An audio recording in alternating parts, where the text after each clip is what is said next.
We're currently going through quite an exciting time with regards to new products. There's a new system available at the moment that's it's predominantly a SIPS panel system, so it's building an extension but without as much disruption as what you typically would have on a traditional build.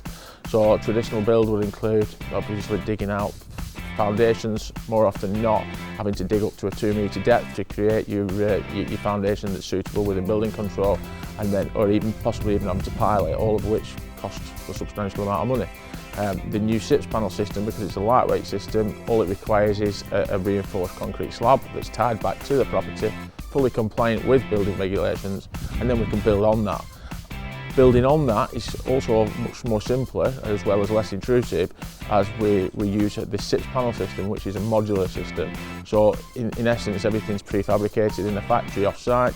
It's then carried to site, irrelevant of the weather. It can be put up in a matter of days rather than weeks.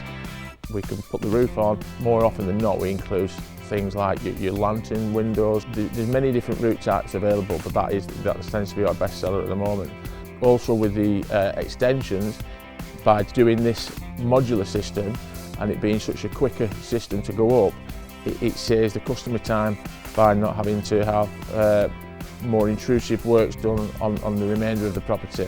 With our name being Pristine PVC, it's quite important that we do such a thorough job and leave everything in tip-top condition, and we consider our finish to be second to none.